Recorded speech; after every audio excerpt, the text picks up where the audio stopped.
Good afternoon, everyone. I'm Victor. I'm a postdoctoral research at the William Butler Yeats Chair of Art Studies. I've been supervised by Laura. And on behalf of the William Butler Yeats Chair of Art Studies, I'd like to welcome you all to this afternoon. So I'd like to call to take his seat Cônsul-Geral da Irlanda in São Paulo, Mr. Robert Jackson, who's going to say some words.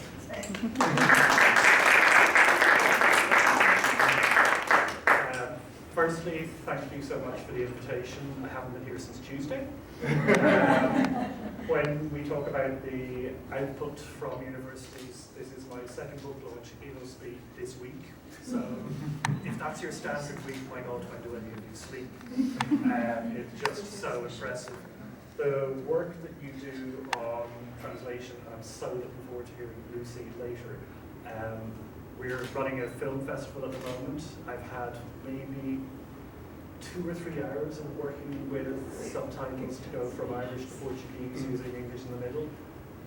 How you do it is beyond me. Really, the magical arts that you do as translators are just so far beyond my skill set.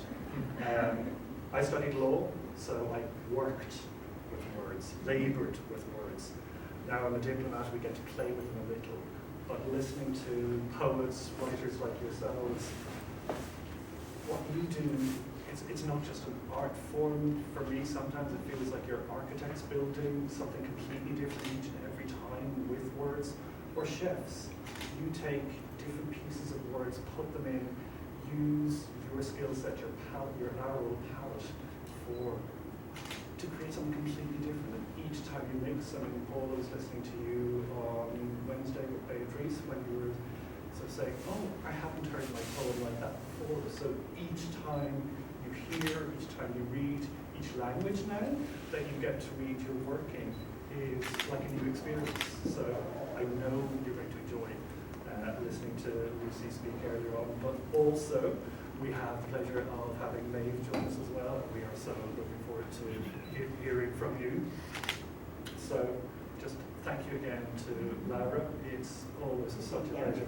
And Victor, we are so delighted to work with you quite so frequently.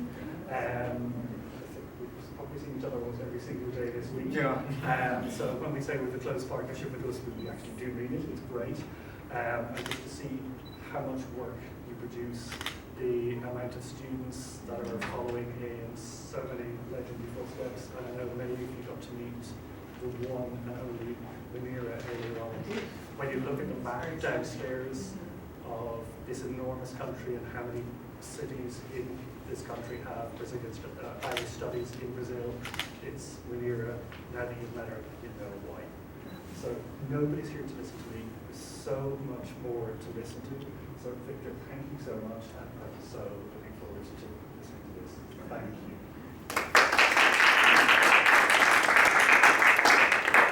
So just to say a few words on behalf of the William Butler Yeats Chair of Art Studies. Today we're gathered here to release the Brazilian Portuguese translation of Joy in Servir, Rue Tagore, or Alegria, Servir, Rue Tagore, by the laureate poet Paul Muldoon, translated by the award-winning poet and scholar Luci Collin. We also have the privilege to have here with us a longtime friend of the chair, the filmmaker Alan Gilsenan, who premiered his film Paul Muldoon, A Life in Lyrics last Wednesday at the Primeiro Festival de Cinema in Língua Irlandesa, organized by the General Consulate of Ireland in São Paulo, and with Beatrice Vasconcelos, who is here today. And also we have the pleasure of having Professor Méabh, the last name, I try so hard. Ní Fhuartháin, yes, from the University of Ireland, and who we hope will participate in future events and become our longtime friend as well. And so September has been an intense month for our studies. Besides being the month that marks the 50th anniversary of the diplomatic relations between Brazil and Ireland, we also had last week our annual Symposium of Irish Studies in Latin America, held in National Autonomous University of Mexico, in Mexico. On Tuesday, the chair launched the Brazilian Portuguese translation of James O'Meara's book, Making Higher, and exhibited the documentary from the small island at Sunusmi, here at USP as well.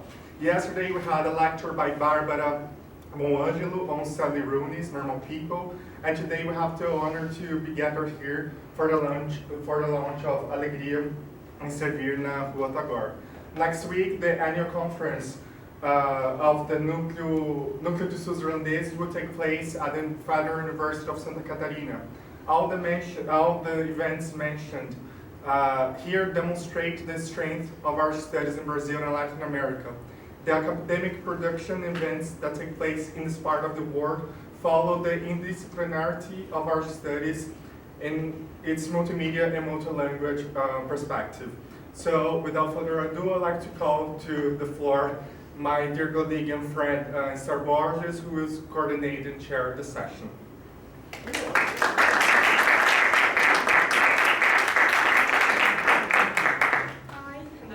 Good afternoon. It's such an honor for me to be here coordinating this chair, but no one's here to listen to me talk, so without further ado, I'll be inviting to join me Paul Muldoon and Professor Luci Collin. If you could please.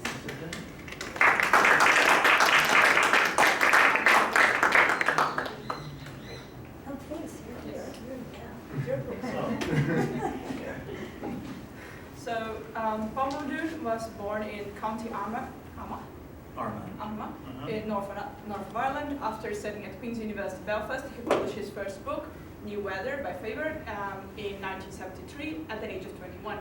From 1973 forward, he worked as a producer for the BBC in Belfast until, in the end of the mid-1980s, he gave up his job to become a freelance writer and moved to the United States with his second wife, the American novelist John Hans Corlitz. Jean Hans Corlitz. Gotta get that right. Muldoon served as a professor of poetry at Oxford University from 1999 to 2004, and as a poetry editor for The New Yorker from 2007 to 2017.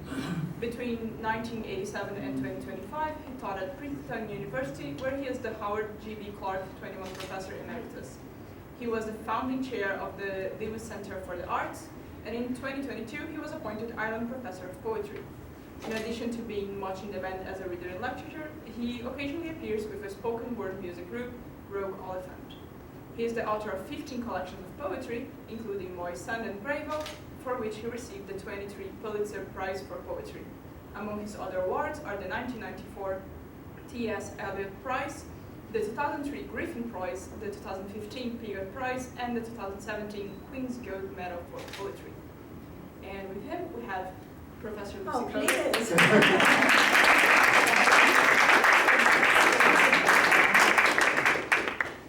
So Professor Luci Collin earned a BA in Piano and Performance by the Escola de Música e Belas Artes do Paraná in 1985, a degree in Letters, Portuguese-English by the Federal University of Paraná in 1989, and a BA in Classical Percussion by FEMBA in 1990. She holds a master's degree in English Language and Literatures at UFPR in 1993, and a PhD in the Linguistics and Literary Studies in English at the University of São Paulo, and 2 postdoctorates in translation of Irish literature at USP. From 1999 to 2019, she worked as a professor in the Department of Modern Foreign Language and Literature at UFPR, where she taught English literature and literary translation. She currently teaches translation in postgraduate courses at PUC Paraná. She is a member of the Academia Paranaense de Letras, occupying chair number 32. In 1984, she released her first book, Estarreceu, which is a poetry book. Until now, she has published 12 books of poetry, 8 books of short stories, and 4 novels. In a 40-year career, she wrote articles and essays for various newspapers and literary magazines, as well as participating in national and international anthologies, and received prizes from literary competitions in Brazil and the US. So, That's great.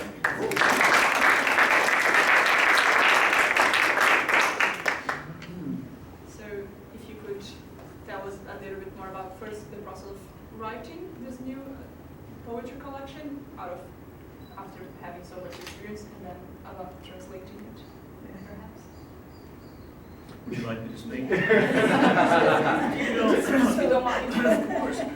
Sorry. You know, what's fascinating about this, just as you say that, you talk about the experience of having written poetry. And one of the terrible aspects of, certainly of writing poetry, and perhaps many other forms of art making, or indeed just being in the world, is that experience stands one in very little stead, right? Certainly the experience of writing, I mean, just from living today to day, okay, we have a sense that we should or should not do this as we cross the road. You keep an eye on the green light and the red light, but you know, things can go wrong. So, with writing poetry, one is starting from scratch, or perhaps worse than scratch, each time one begins, for various reasons. One is that it is necessarily a new thing, right? And one has to learn to write it, right? One has to learn on the job what is required to write that poem.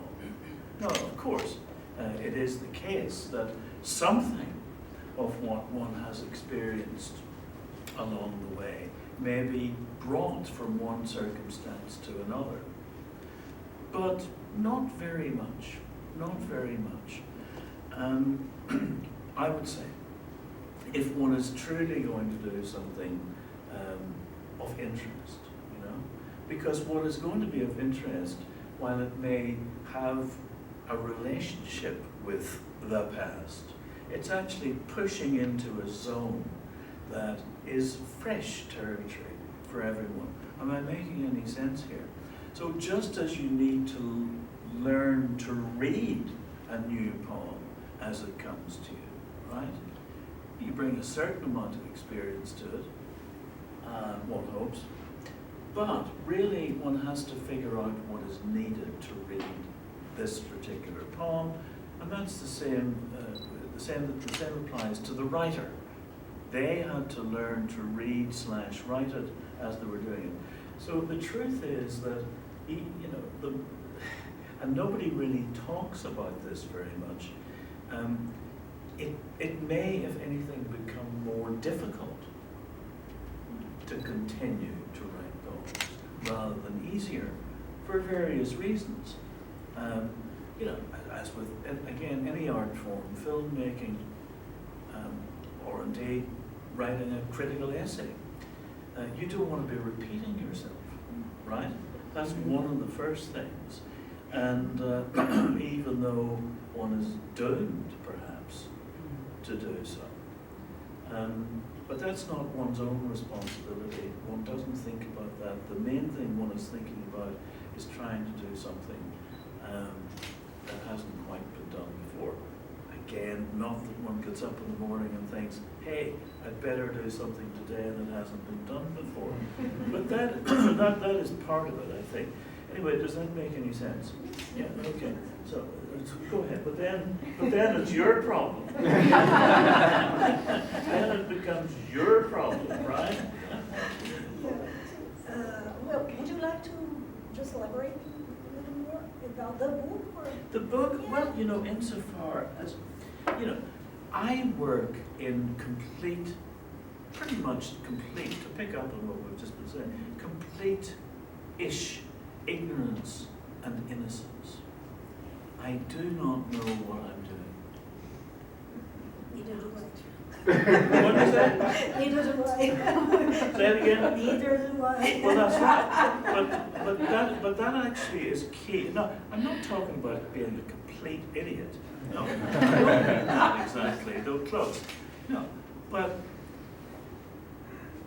I never know where a poem is going to begin or end. You know, when I begin, I usually have no idea what is going to happen.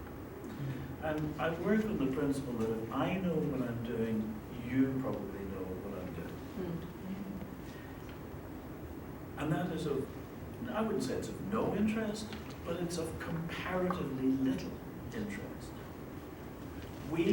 I want to come out of my own poem thinking, wow, I would never have expected that to happen. Never. I would never have thought that was going to happen. And then by extension, insofar as I think about it, I want the reader to come out thinking, wow, what happened to me in there, right? So it's all connected.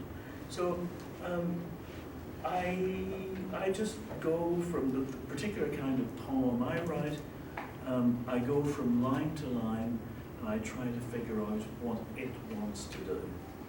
So I'm one of those old fogies who believes, well, there are quite a few of us, mind you, who believes in what used to be known as inspiration, right? That one is at the service of a force beyond oneself. So that, for example, and I will try, I'll move on a minute, I'll try to speed up a bit. So that, you know, I myself don't ever think of I myself having written these poems. Not to say I wasn't kind of around a bit, but for the most part, I am a vehicle for something else, for some other force. Now, it might be the language, right? The idea, whatever the poem has in mind, I am at its service, right? And I mean, I work on that principle because I can't possibly rely on myself or what I might think. I have no thoughts, I know nothing, so it's got to be something beyond. I know it sounds a bit fanciful, but to some people it sounds very fanciful, but it's my experience. So having said that, so from poem to poem, I go in innocence, right? And what I do is I write one poem, and then I put it by itself in a folder, and then I write another poem, and this is by way of answer to your question. If I write another poem, I put it in the folder with it, with the first one.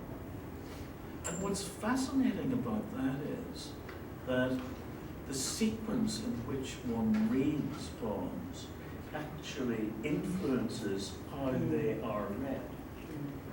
So what I do is to try to allow the book, if it's going to be a book, to come together much as the poem came together. It came together line by line, one line after another. And that's the way I write, because I write in a very particular way, i.e. using these received, in many cases, these received shapes, right? And the only way to do that, frankly, is, if you think about it, is to write one line at a time. Because one thing leads to another. So for example, I don't do drafts of poems, which is heretical to many people. I write the first line, and I don't leave it until I think I've got it right. I don't go to line 2, no interest in it, right? Because that first line, I want it to be a line that's going to grab you by the scruff of the neck, or not. Maybe it's just going to put its arm around you, whatever it's going to do, right? And then I go, because of the way I write, I go to line 2, which is related to line 1, right? Because it's where it makes that turn. It's in the making of that turn that the whole business of versification resides. That's really what it's about. So line 2 is connected to line 1, and then line 3, I try to get line 2 right, and then I wait till line 3, and people say, how on earth do you do that? How is that possible? Aren't you worried about all your great ideas disappearing? Don't have any great ideas.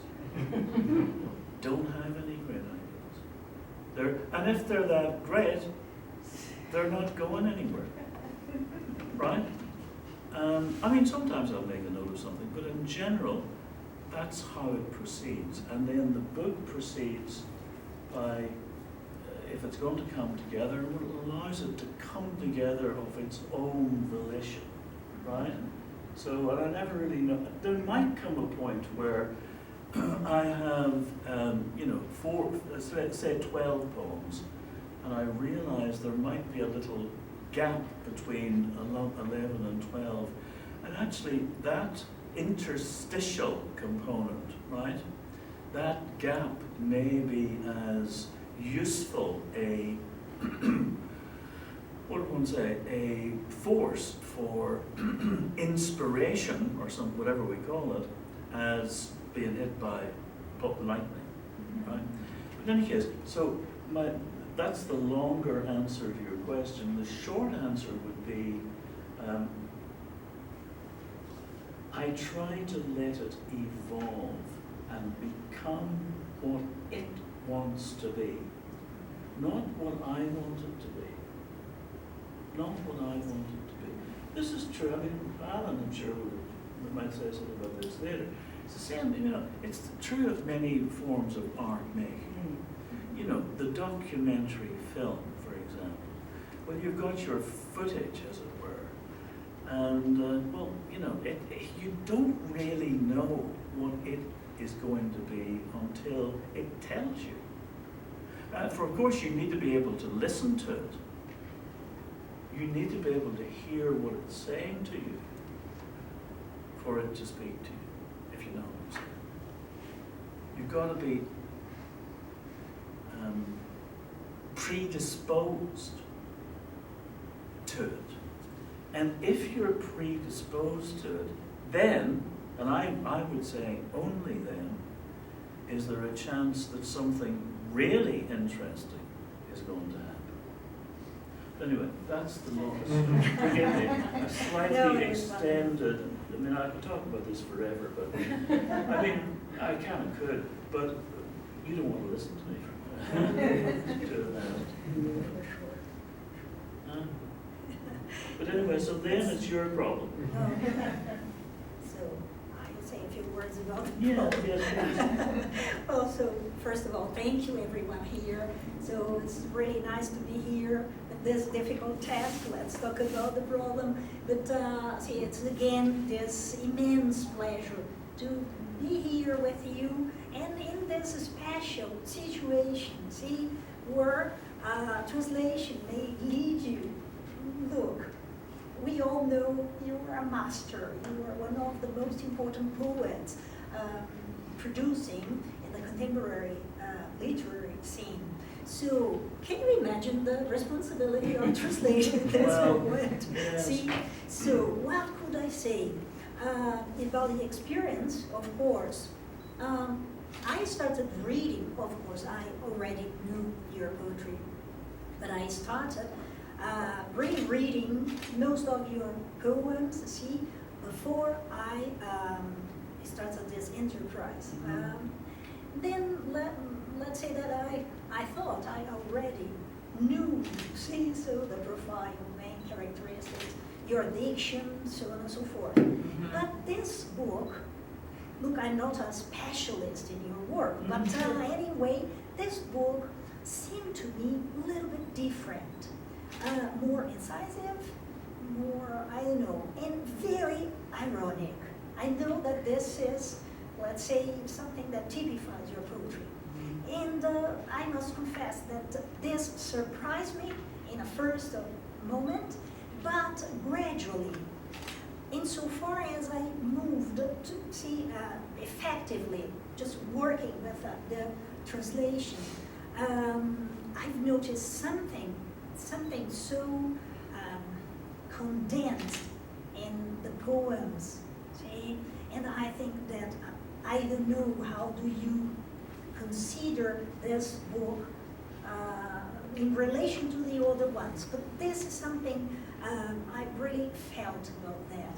There is something, would I say that maybe you feel more mature here in this book? Or no, this is something crazy? I'd hope never to achieve maturity.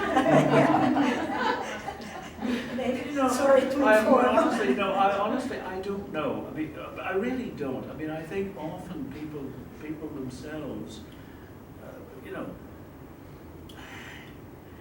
so much of this comes, as I was saying a moment ago, from a place one doesn't understand, right?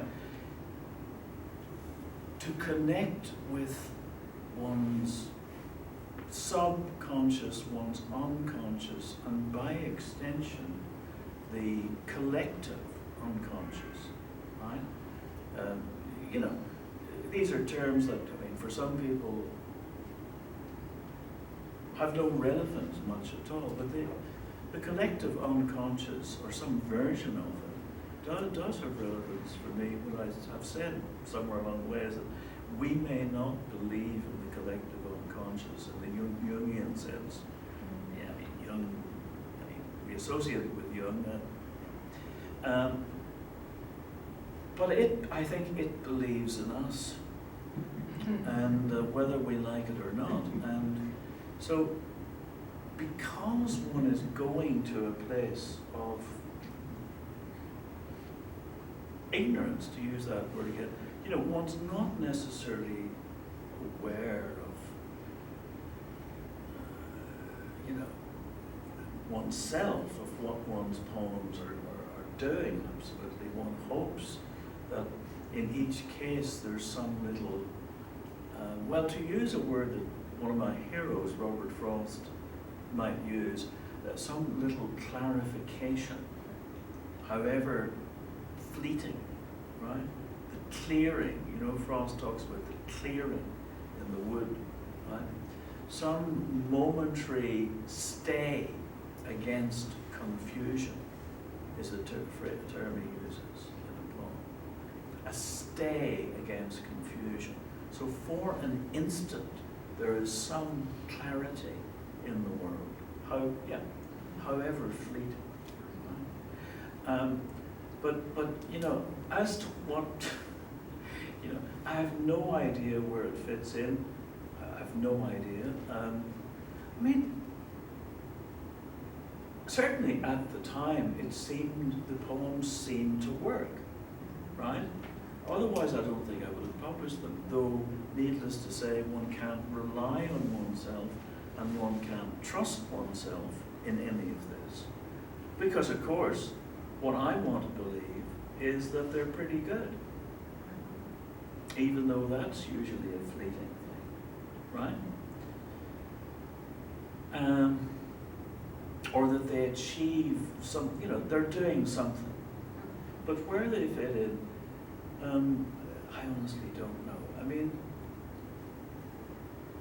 I don't know. Okay. So I will make two comments. The first one is the following: that you quote from, you mentioned Robert Frost. Yes. And then for translators, Robert Frost is a scary name to be remembered. Why? He said that poetry is everything that is lost in translation. Yeah.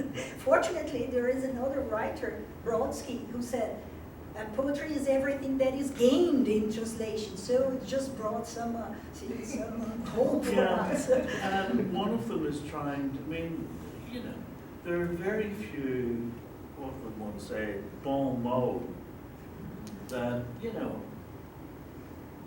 have it absolutely down. You know, they're both fabulous bon mots, but they don't have all the story. I mean, I once tried to have a bon mot.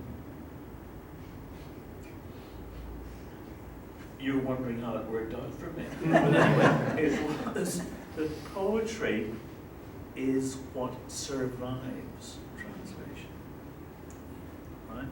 So, you know, we can read, we may not be able to read the Bible in the originals, right?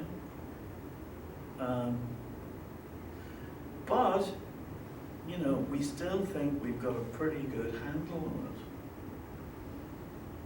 I mean, we're still confident enough, some of us, in the handle we have on it to shoot somebody else, because their handle